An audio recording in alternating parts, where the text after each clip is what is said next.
Alan, congratulations on you. When you spoke post-fight about the loss to Albert Tumanov and what that did to you, before we get into the fight, talk to us a little bit about the process that you went to after that loss, because that was the second time in your career you've been TKO'd. What did it do to your confidence, and how difficult was it for you to deal with? It was obviously a tough pill to swallow at the time. After that, though, it was... I stated before that it was somewhat... to that loss, some of it was credited towards me being burnt out. I had a lot of stuff going on. I was fighting back to back, and I just wanted to kind of be done with the fight and take care of everything else that I wanted to do leading after the fight. So once I was done, I did those things. I enjoyed life. I enjoyed my family, my son's birthday. I traveled. I did those things, and I got that out of my system. Sat down with my team, we figured out a new plan, and we wanted to just mentally take a break, and we did that. 6 months off was more than enough. I didn't want to fight a day later than this. I was trying to fight early March.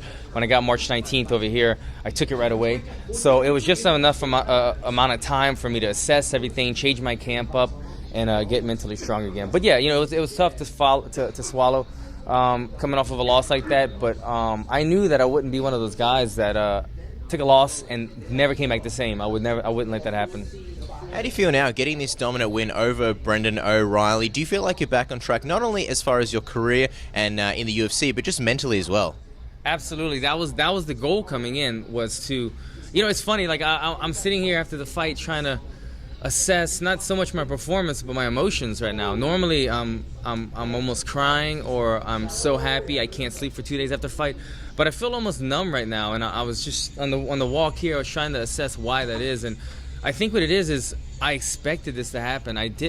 It's not a surprise. If you win the lottery, you're like, holy shit, you know, I won the lottery. But if you worked your ass off every day and expected to make this amount of money, and you wrote it down on your goal sheet and said, this is what I'm going to do, this is how much money I'm going to earn, then it's not so much of a shock. And that's how I took my camp, this camp. I knew I didn't cut any corners in this camp. I worked my ass off. I tweaked everything mentally. I tweaked everything training-wise for this. And we put together a great strategy. And every day we've told ourselves, we're not only going to win this fight, we're going to take them out in the first round. We're going to put on a performance, and I always tell myself I want to do something amazing. I want to look for that bonus. I want to get right back on track. So I felt that we accomplished our goal, but in a way, it's like that was my goal for the last 6 months that I told myself. So I'm kind of in a state of, okay, I did what I said what I was going to do. I'm not in shock. It sounds like you came in with a lot of confidence and felt very good about putting Badger O'Reilly away, but yeah, in a sense, a lot of people expected you to get this when you were the very, very heavy favourite. Does that get in your head a little bit at all, knowing that people expect you to finish him pretty quickly? Yeah, I think it can. I usually try, what I do is I try to stay off of social media. I know when I look on Twitter and I see the favorites and the underdogs and all that stuff, you can kind of think about it. When people are putting you as underdog, it kind of gets you, and then vice versa, as you said. If I looked on there and I saw I was a heavy favorite, I would be putting a lot of pressure on myself that was unneeded. It was out of my hands, out of my control. There's no reason and stress about that. So I really didn't look at it. I glanced at it a couple times, and I saw that I was the favorite in this fight. But in my head, I knew I was already the favorite. I knew that I belong in the top 15. I just had one stumble in the road, and I just needed this fight to come back and get my momentum right back where it was. You said that in training camp and before that you kind of got back to the basics. You went back to the striking and what really got you here. Is it that laser sharp focus on that you really think got you the performance that you did tonight? I think so. I said it was small adjustments here and there, but as you stated, my striking is what got me here. And when my striking is crisp, when I feel athletic and sharp, that's the most confident that I ever am. I wasn't as confident in my last fight because I was doing striking twice a day, wrestling twice a day, jiu-jitsu twice a week. So everything was good, everything was solid, but my striking wasn't as polished, and that's when I'm the most confident. So we just made that adjustment, moved some things around.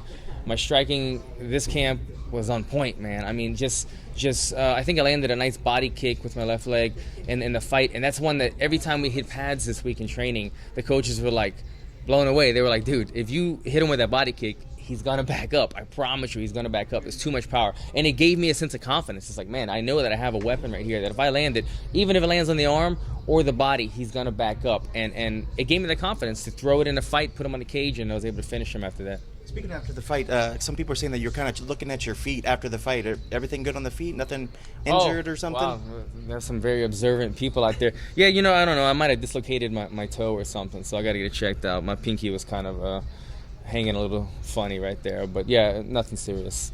If it is nothing serious, you mentioned you wanted to come back around UFC 200. You mentioned you didn't really have many people in your mind that you'd like to fight next, but now you've had a little bit of time to relax. You've had 5 minutes, and we expect a lot from you, Alan. So, obviously. You wanted someone in the top 15. Any names that pop into your mind that you'd like for the landmark event? Honestly, I'm not avoiding the question, but as I said, I put so much focus on getting this win and putting on the performance that this entire camp was a day-to-day thing, and it was execute one thing at a time, and then from there let everything trickle off. Because not only inside of the cage we have am I excited to see what happens, but my manager and me have been working on a lot of stuff outside of the cage that I just tried to block out, the exciting things that with this win could spawn a lot of new other things for me outside of, lucratively outside of my career. So honestly, I could name anybody in the top 15, but it wouldn't be truthful. I haven't really thought about it. I knew that get this victory, get the performance that I want, and then let's talk to Joe Silva and see where he has me at right now. But I do want to fight in maybe 3 to 4 months, and I do want somebody close to the top 15 ranking. Very curious what some of those lucrative things may be. Now that the fight is over, you did get that win. Does that open the door to those possibilities? And what are they? Are you going to be doing acting, or are you do modeling? Are you going to become a singer or something like that? Yeah, far from that, man. I wish I could be. I don't want to take the attention away from the thing that got me here, and that's fighting, and that's what's my passion. But we've been able to with Soul Artist Management, a modeling agency that's signed me in New York. We've got a couple magazines, Vogue. I just did a feature in Vogue that's coming out next week, and at Large Magazine, and some other Equinox and a lot of things I can't even remember, but a lot of really cool stuff. And that it's like I do these things, and then I just have to take them and put them out of my memory, out of sight, out of mind, until I get the job done. And then once the job's done, which I did here tonight, then I can go and enjoy those type of things. So that's really what I'm looking forward to. I know I put in the training and the hard work in the gym, and then I did these other things outside of the cage, which I mentioned, and I just want to go and let those things start popping up and ride the momentum.